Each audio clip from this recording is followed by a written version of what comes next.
بسم اللہ الرحمن الرحیم۔ ربی اشرح لی صدری ویسر لی امری واحلل عقدۃ من لسانی یفقہوا قولی۔ ربی زدنی علما ربی زدنی علما ربی زدنی علما۔ میں صوفی شاہد علی سیفی آپ کی خدمت میں عرض گزار ہوں اور آپ لوگوں کو کچھ سکھانے کی نیت سے، کچھ بتانے کی نیت سے یہ ویڈیو ریکارڈ کی جا رہی ہے۔ دعا ہے اللہ تعالیٰ میری زبان سے وہ کچھ نکلوائیں جو آپ سب کے لیے اور اللہ کی مخلوق کے لیے بہت زیادہ نفع مند ہو اور آئندہ کے لیے بھی فائدہ مند ہونے کے ساتھ ساتھ سمجھ والا بھی ہو، اور اللہ کرے کہ جو بات نفع والی میرے منہ سے نکلے تو اس سے آپ تمام لوگ فیض یاب ہو سکیں۔ ویڈیو چونکہ تھوڑی سی لمبی ہو سکتی ہے لیکن اس میں مقاصد بہت سارے پوشیدہ راز ہیں، تو ان کو ظاہر کرنے کے لیے جب ایک موضوع پہ جیسے قلم اٹھایا جاتا ہے تو بہتر یہی ہوتا ہے کہ اس کو تھوڑا سا تفصیل سے بیان کیا جائے۔ اس ایک مکمل تفصیلی ویڈیو تو میں نہیں کہوں گا، لیکن کچھ نہ کچھ اس میں انشاءاللہ بہت کچھ عرض کیا جائے گا، کیونکہ اگر مکمل تفصیل سے کریں تو وہ تو بہت لمبی ویڈیو ہو سکتی ہے۔ تو اللہ کرے کہ یہ میں کچھ نہ کچھ آپ کی خدمت میں پیش کر سکوں۔ آج کا جو ہمارا موضوع ہے یہ ہے کہ علاج، روحانی علاج کروانے کا طریقہ کیا ہے، یا روحانی علاج کیسے کروایا جائے، اس کے اصول و ضوابط کیا ہیں۔ یہ بہت بڑا اہم موضوع ہے جس پہ عاملین بھی نہ تو قلم اٹھاتے ہیں اور نہ ہی اس پہ بولنے کی جسارت کرتے ہیں۔ اپنی مصروفیت کے باعث غالباً وہ اتنی تفصیل کسی کو سمجھانا بھی نہیں چاہتے۔ خاص طور پہ یہ عاملین کے لیے بھی انشاءاللہ ویڈیو بہت زیادہ فائدہ مند ہوگی اور عوام کے لیے بھی بہت زیادہ فائدہ مند ہوگی، اور دل میں یہ ہے کہ جہاں تک بھی یہ ویڈیو سنی اور دیکھی جائے سب کے لیے فائدہ مند ہو جائے۔ تو جیسے موضوع کی طرف آنا چاہوں گا کہ موضوع کے حوالے سے جب کوئی مریض بیمار ہوتا ہے تو اسے پتہ نہیں ہوتا کہ میں کیا کروں، کہاں جاؤں، کیسے علاج ہوگا، ایک تعویذ سے ہو جائے گا، ایک دم سے ہو جائے گا، دم کروانے سے ہو جائے گا، یا کہ کتنا عرصہ، کہاں سے اور کس طرح کے علاج سے مجھے شفا حاصل ہوگی۔ ایک تدبیر کے مطابق میں مثال سے سمجھانا چاہوں گا کہ جیسے ہم میں سے کوئی بھی خاتون یا مرد حضرات یا بچہ یا بوڑھا، حتیٰ کہ جانور تک بھی جب بیمار ہوتے ہیں، کوئی مسئلہ پیش آتا ہے جسمانی طور پہ، تو ڈاکٹر کے پاس ہم جاتے ہیں۔ اگر مرد عورت میں سے کوئی بیمار ہوا تو ہم ڈاکٹر کے پاس جاتے ہیں۔ جب ڈاکٹر کے پاس جاتے ہیں تو وہ سب سے پہلا مرحلہ کیا کرتے ہیں؟ چیک کرتے ہیں۔ چیک میں وہ ان کا اپنا طریقہ، وہ آپ کا بلڈ پریشر چیک کریں، وہ آپ کا جو بھی بخار چیک کریں، وہ آپ کا جو بھی معاملہ چیک کریں کہ ان کے ٹیسٹز ہوتے ہیں وہ ٹیسٹ کرتے ہیں، اور ٹیسٹ کرنے کے بعد، نبض دیکھنے کے بعد اور کچھ استفسار کرتے ہیں، یعنی کہ پوچھتے ہیں کہ آپ کو یہ تکلیف ہے یا نہیں ہے۔ اس پوچھنے کا مطلب یہ ہوتا ہے، طبیب ہو یا ڈاکٹر ہو، پوچھنے کا مقصد اور مطلب یہ ہوتا ہے کہ وہ ان علامات کو دیکھ کے جائزہ لگا سکیں کہ جو میں سمجھ رہا ہوں کیا وہی ہے یا کہ کہیں میں غلطی پر ہوں۔ تو یقیناً اس پہ مریض بھی بتاتا ہے، اور بتانے کے بعد وہ ڈاکٹر، وہ طبیب، وہ معالج یہ فیصلہ کرتا ہے کہ میں اس کا علاج کس طریقے سے کروں۔ اب یہاں پہ علاج کی بات آتی ہے، تو علاج میں ڈاکٹر کو یا طبیب کو کیا دیکھنا ہوتا ہے کہ وہ اس کا مزاج اس نے چیک کیا، اس نے اس کا مرض دیکھا، اس کی نوعیت دیکھی کہ مرض کس رفتار میں ہے، کتنی شدت سے ہے، اور اس کو میں میڈیسن کون سی دوں گا جس سے اس کو فائدہ ہونا ممکن ہے۔ پھر وہ یہ بھی دیکھتا ہے کہ اس کا علاج میں کتنے دنوں تک کروں گا۔ مثال کے طور پہ اس کا مرض 3 دن میں چلا جائے گا، 5 دن میں چلا جائے گا، 7 دن میں چلا جائے گا۔ جب وہ یہ سارے لوازمات کو دیکھتے ہوئے علاج تجویز کرتا ہے، اس میں جو کچھ بھی ہوتا ہے وہ گولیاں ہیں، وہ سرپ ہیں، وہ انجیکشن ہے، وہ ڈرپس ہیں، جو کچھ بھی ہے اس کا علاج معالجہ شروع کر دیتا ہے، اور جو اسے ضرورت ہوتی ہے وہ اپنے تجربے کے مطابق دیکھ کر اور اپنے تجربے کو استعمال کرتے ہوئے اس کا علاج شروع کر دیتا ہے۔ اسی طریقے یہاں پہ ہوتا کیا ہے کہ پھر وہ بتاتا ہے کہ آپ 3 دن یہ میڈیسن کھائیں، اس کے بعد دوبارہ واپس آ کر آپ مجھے طبیعت بھی چیک کروائیں اور اپنی حالت بھی دکھا کے مزید ضرورت ہوگی تو کر لیں گے۔ عموماً یہ زندگی کا معمول ہے، یہ واقعہ، یہ بات سمجھانے کا مطلب یہ ہے کہ ڈاکٹر کے ظاہری جسمانی معاملات کے حوالے سے ہم یہ بات سبھی جانتے ہیں، اور ہم یہ بھی جانتے ہیں کہ جب عام پرائیویٹ یہ جو ڈاکٹر بیٹھے ہوتے ہیں کلینک کھول کے، تو ان کے پاس ہمیں جب کوئی مسئلہ نہیں آتا تو پھر ہم انہی سے مشورہ لے کے، انہی سے پوچھ کے یا کسی اور کے توسل سے ہم آگے مزید کسی اچھی جگہ پہ جانا پسند کرتے ہیں۔ حتیٰ کہ معاملات اگر بہت حد تک ہوتے ہیں تو لاسٹ کیا ہوتا ہے، آپریٹ ہوتا ہے۔ زیادہ مسائل کے حوالے سے جیسے عموماً ہر کسی کو پتہ ہے تو آپریٹ کر دیا جاتا ہے۔ تو اس بات کا مطلب یہ ہوا کہ یہ بات تو وہ ہے جو عموماً مشہور ہے، اور اس کے گائیڈ کرنے والے بھی لوگ بہت زیادہ مل جاتے ہیں، لیکن روحانی علاج معالجے میں کیا کیا جائے؟ یہاں پہ غور طلب بات یہ ہے کہ روحانی علاج معالجے میں کیا کیا جائے، کہاں جایا جائے،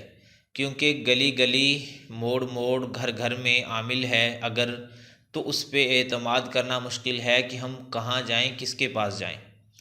اور اگر کوئی سامنے نظر آتا ہے تو اس پہ شکوک و شبہات جو آپ کے اوپر جنات، اثرات، بندشیں، شیاطین مسلط ہوتے ہیں، وہ وسوسے ڈال کے اس کو جھوٹا فراڈی قرار دے دیتے ہیں، اور اکثر یہ ہوتا ہے کہ کوئی سامنے والا عامل ٹھیک ہوتا نہیں، ہم اسے ٹھیک سمجھ کے اس کے پاس چلے جاتے ہیں، تو یہاں پہ بھی بڑا معاملہ خراب ہوتا ہے۔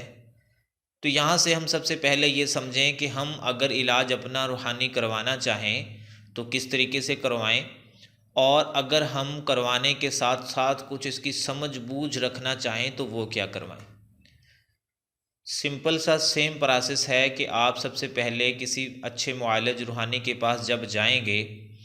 اس کے پاس جانے سے پہلے بھی اگر کوئی اگلا قدم، سب سے اعلیٰ قدم اٹھانا چاہے تو وہ یہ ہے کہ وہ استخارہ کرے۔ اللہ کی بارگاہ میں استخارہ کرنے کے بعد وہ یہ معلوم کرے کہ میں فلاں معالج کے پاس جا رہا ہوں،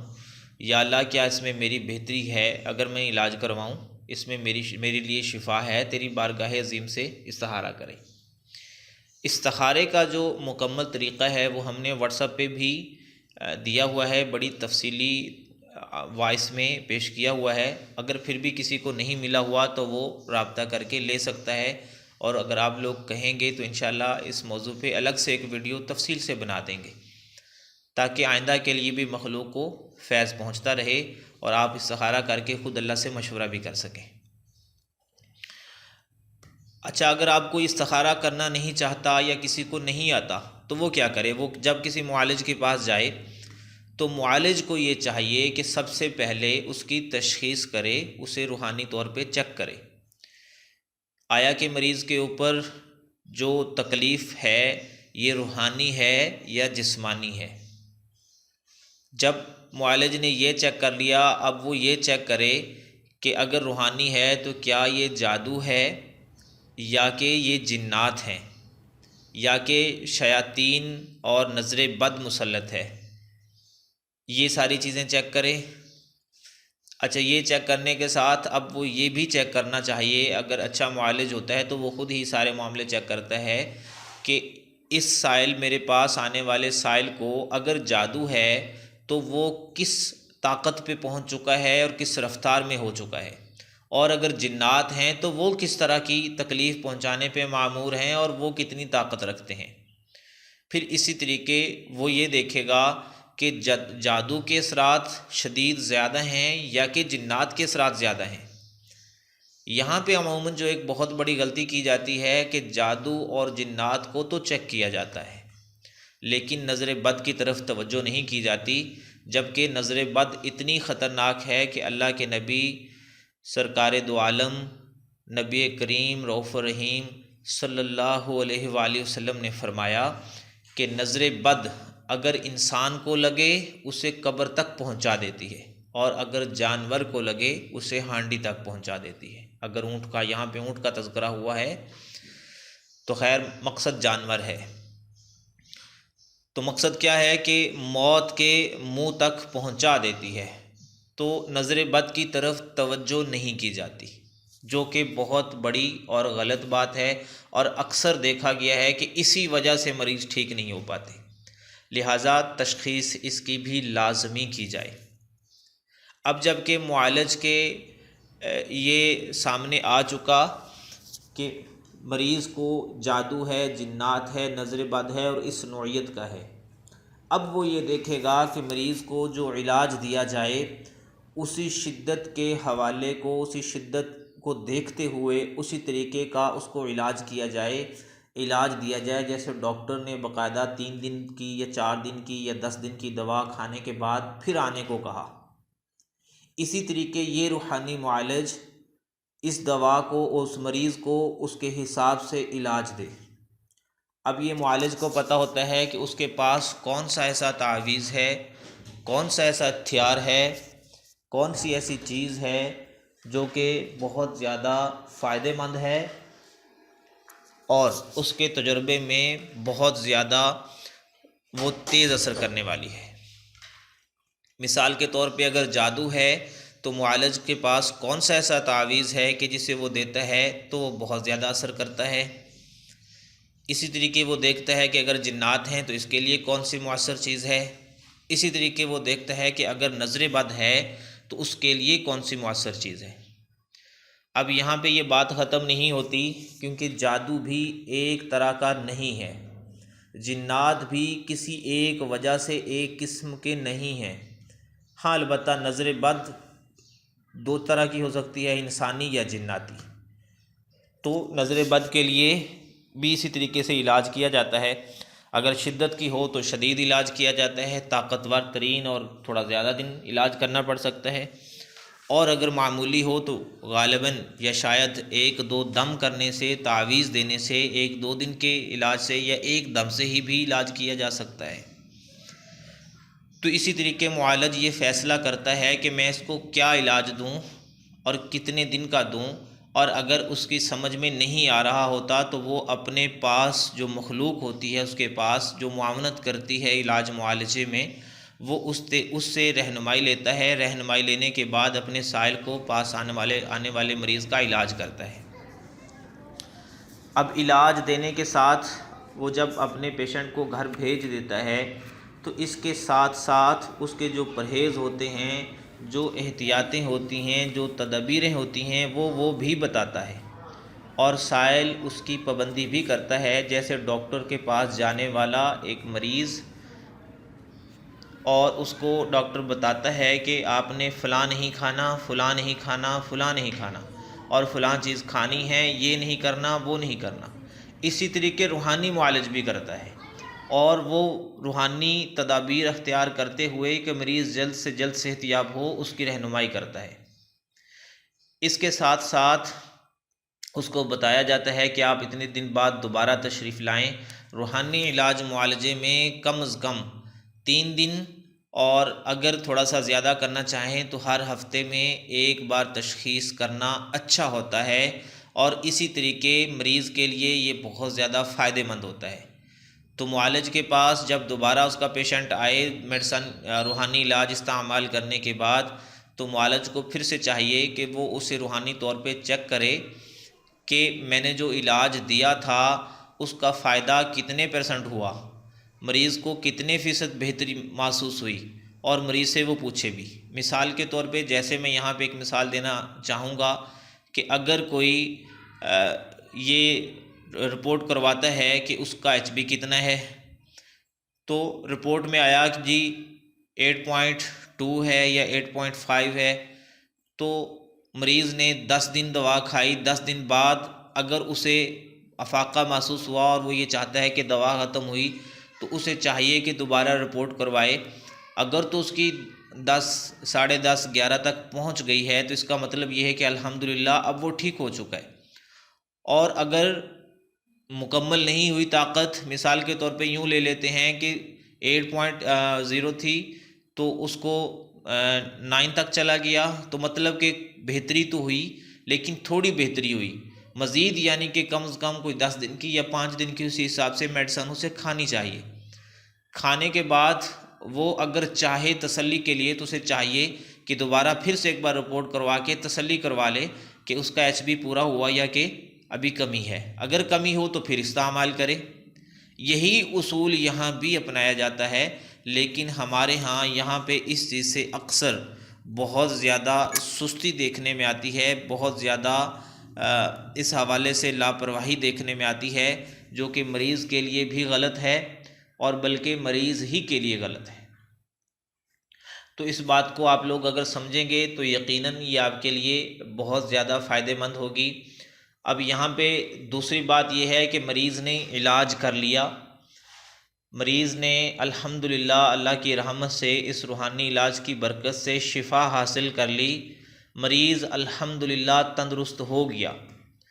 تو اب کیا گارنٹی ہے، اب کیا تسلی ہے، اب کون کہہ سکتا ہے کہ یہ مریض دوبارہ روحانی طور پہ بیمار نہیں ہوگا؟ کیونکہ جو چیز اکثر ہمارے تجربے میں آئی، ہم نے اساتذہ سے سیکھی، ہمیں پتہ چلا، ہمارا تجربہ ہوا، وہ یہ ہے کہ مریض کا جب علاج کیا جاتا ہے تو جو شیاطین ہوتے ہیں، جو جنات تکلیف پہنچانے والے ہوتے ہیں، یا جو جادو پیچھے سے بھیجا جا رہا ہوتا ہے اور اس جادو کے ذریعے جو جنات تکلیف دے رہے ہوتے ہیں یا رکاوٹ بن رہے ہوتے ہیں، وہ کیا کرتے ہیں کہ وقتی طور پہ ایک بار سائڈ پہ ہو جاتے ہیں، چھپ جاتے ہیں کہ ان کو تکلیف نہ ہو، اور وہ اس انتظار میں رہتے ہیں کہ جیسے ہی یہ میڈیسن چھوڑے گا، روحانی علاج کو ختم سمجھے گا، ہم دوبارہ سے مسلط ہو جائیں گے، اور ویسے ہو جاتا ہے۔ اب یہاں پہ مریض کیا کہتا ہے کہ میں نے علاج بہت کروائے، لیکن جب تک علاج کروایا اس وقت تک صحت تھی، علاج جیسے ہی ختم ہوا میں ہٹ کے پھر میرے اوپر جادو ہو گیا، پھر میرے اوپر جنات ہو گئے، لہٰذا اب وہ یا تو کہتا ہے کہ علاج کروانا ہی نہیں، یا وہ پھر کسی ایسی جد و جہد میں لگ جاتا ہے جو اس کے لیے ناممکن ہو جاتی ہے۔ جبکہ یہاں پہ غلطی ایک مختصر سی یہی ہے کہ علاج تو کیا ہے، لیکن آئندہ کے لیے احتیاطی تدابیر، آئندہ کے لیے اپنی قوت مدافعت کو نہیں بڑھایا، آئندہ کے لیے اپنے آپ کو سیکیور نہیں کیا، آئندہ کے لیے اپنے آپ کو محفوظ نہیں کیا۔ تو جو ایک اچھا معالج ہوتا ہے وہ اس بات کو جانتا ہے، وہ اس بات کو سمجھتا ہے، اور وہ کیا کرتا ہے کہ اس کو روحانی اعتبار سے اس کو پڑھنے کے لیے اعمال دیتا ہے، اس کو پہننے کے لیے تعویذات دیتا ہے، اس کو لگانے کے لیے تعویذات دیتا ہے، اور باقاعدہ اگر وہ پاورفل کام واقعی طور پہ کر رہا ہوتا ہے تو وہ کیا کرتا ہے، اس کی نگرانی خود پیچھے سے بیٹھ کے کرتا ہے اور اس کے گھر کو سیکیور کرتا ہے۔ یہاں پہ ایک بہت بڑی غور طلب بات ہے کہ مثال لیتے ہیں کہ میں اگر ایک عام شخص ہوں، عوام میں رہنے والا شخص ہوں، تو میرے گھر میں یا مجھے ظاہری طور پہ دنیاوی اعتبار سے گارڈ رکھنے کی ضرورت نہیں ہے کہ میرے گیٹ پہ ہر وقت چوکی دار، پہرے دار، سیکیورٹی گارڈ موجود ہوں، کیونکہ میرے دشمن ہی نہیں، اور اگر کوئی ہیں ہلکے پھلکے تو وہ اس لیول کے نہیں کہ جن سے مجھے اتنا خطرہ ہو کہ یہ مجھے مار دیں گے یا میری جان کو، میرے گھر والوں کو خطرہ پہنچائیں گے، کیونکہ میں نے کسی کا اتنا بڑا نقصان نہیں کیا ہوگا۔ اور اگر ہم جب عموماً یہ دیکھتے ہیں کہ ایک جج ہے اس وقت کا، اس دور کا منسٹر ہے، یا جیسے وزیر اعظم ہے، تو اس کے گھر میں سیکیورٹی کتنی زیادہ ہے۔ یہاں پہ آپ لوگوں کو یہ بات بہت زیادہ سمجھ آ جانی چاہیے کہ جن لوگوں کا روحانی اعتبار سے دشمن زیادہ ہیں، ان کو روحانی اعتبار سے سیکیورٹی بھی اتنی ہی زیادہ رکھنی پڑے گی۔ اب اگر جج ہے یا اس طرح کی یہ جو گورنمنٹ کے ملازمین یا اس طرح کے جو افسران ہوتے ہیں،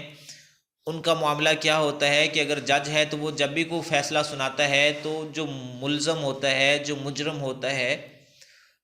اس کو اس پہ غضب ضرور آتا ہے، اس پہ غصہ ضرور آتا ہے،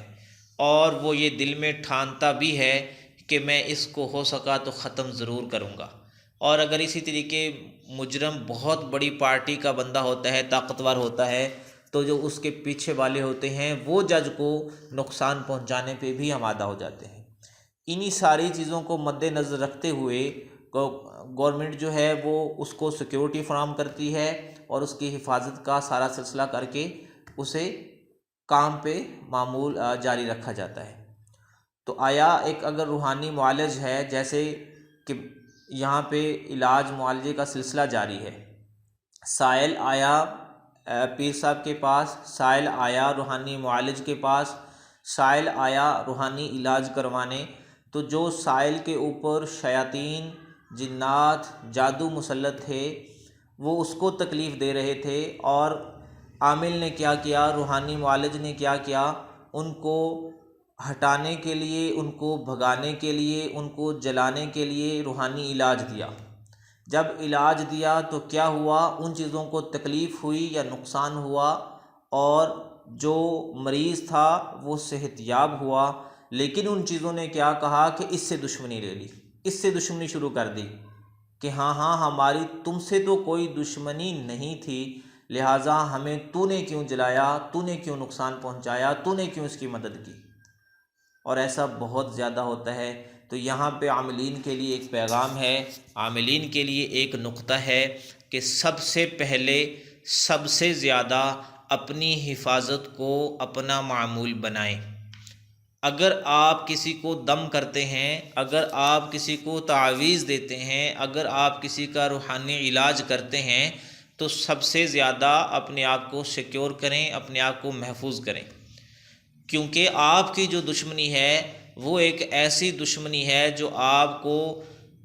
ہر لحاظ سے خفیہ چالوں سے نقصان پہنچانا چاہے گی، اور اس وقت تک نہیں چھوڑے گی جب تک آپ کو نقصان نہ پہنچا لے۔ تو جو ایک اچھا معالج ہوتا ہے وہ یہ بھی جانتا ہے کہ میں نے جو کام کرنا ہے تو اس کو اس طریقے سے کرنا ہے کہ اپنی دشمنی بھی نہیں خریدنی اور علاج بھی کرنا ہے، اور اسی میں مریض کی بھی بہتری ہوتی ہے، اسی میں معالج کی بھی بہتری ہوتی ہے، اور یہی سب سے آسان اچھا طریقہ ہوتا ہے۔ اور اس کو کیسے کرنا ہوتا ہے یہ معالج اپنے تجربے کے مطابق بڑے اچھے طریقے سے کرنا جانتا ہے۔ یہاں پہ ایک بات دوبارہ سے یاد رکھیں کہ اگر ایک عامل اس درجے کا ہے کہ وہ صرف اتنا سا سیکھا ہے اس نے کہ اپنا ضرورت پڑتی ہے تو اپنا علاج معالجہ کرتا ہے، اور اگر زیادہ ضرورت پڑتی ہے تو اپنے گھر والوں کا علاج معالجہ کر لیتا ہے، یہاں پہ اتنی بہت زیادہ حفاظت کی ضرورت تو نہیں ہوتی، لیکن کم از کم اتنی سی حفاظت کی ضرورت ضرور ہوتی ہے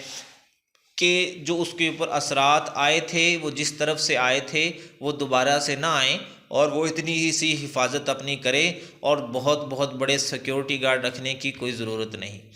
اسی طریقے ایک شخص یہ بھی کچھ کرتا ہے اور دوسرا یہ بھی کام کرتا ہے کہ وہ کبھی کبھار اپنے پاس آنے والے باہر سے مریضوں کو علاج بھی دے دیتا ہے، سب کچھ کرتا بھی ہے، اس کو اس پہلے کی نسبت تھوڑی سی زیادہ حفاظت کی ضرورت ہے۔ اور ایک شخص باقاعدہ اچھے طریقے سے معالج بن کے اور کلینک روحانی کھول کے بیٹھا ہے، علاج معالجہ کر رہا ہے، اس کو گارڈ کی بھی ضرورت ہے، اس کو بہت زیادہ حفاظت کی اندرونی بیرونی ہر طریقے سے ضرورت ہے، اور اس کو اس چیز سے کبھی بھی غافل ہونا اسے نقصان پہنچا سکتا ہے۔ اور اگر اس نے اپنی فیملی میں کوئی ایسا شخص تیار نہیں کیا جو شخص روحانی عملیات کے اس سلسلے کو آگے چلا سکے، تو کیا ہوگا کہ اس کی نسلوں کو وہ چیزیں، وہ دشمن روحانی جس کا اس نے اپنی جوانی میں اپنی زندگی میں علاج کیا تھا، اس کے گھر والوں کو نقصان پہنچائیں گے، اس کی زندگی کو تباہ و برباد کریں گے، ان کی زندگی میں تہس نہس کریں گے، اور اس کا بدلہ اس کی نسلوں سے لیں گے۔ عموماً ہم نے دیکھا تجربے میں کیا ہوا کہ بہت بہت بڑے گدی نشین اور ان کی حالت ایسے خستہ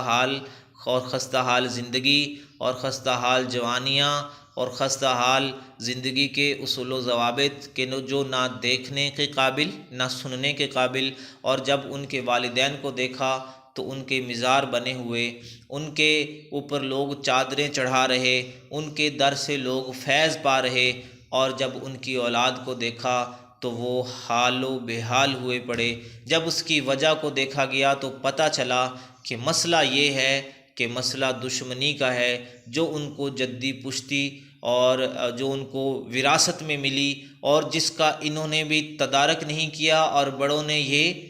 پرورش اس انداز سے نہیں کی، تربیت اس انداز سے نہیں کی۔ تو یقیناً اس چیز کو آپ لوگ سمجھے ہوں گے، عاملین کو یہ بات چونکہ پہلے ہی پتہ ہوتی ہے، لیکن جو نئے عاملین، جو ابتدائی عاملین ہوتے ہیں، ان کے لیے یہ بات بہت نکتے کی ہے، بہت سمجھنے کی ہے۔ تو آج ہم نے تھوڑا سا یہ ضرور سمجھا کہ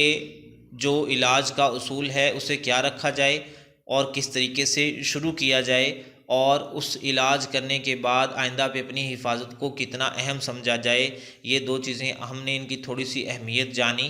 اور آئندہ ہم انشاءاللہ آہستہ آہستہ اس کی تفصیل کی طرف جائیں گے تاکہ آپ لوگوں کو زیادہ سے زیادہ فائدہ ہو۔ دعا ہے اللہ تعالیٰ آپ سب کو اپنی رحمت سے، اپنے کرم سے عملیات کی دنیا میں بہت کامیابیاں عطا فرمائے۔ اللہ تعالیٰ آپ کو عملیات کی دنیا کو سمجھ کے اس سے فیض اٹھانے کی توفیق عطا فرمائے۔ السلام علیکم ورحمۃ اللہ وبرکاتہ۔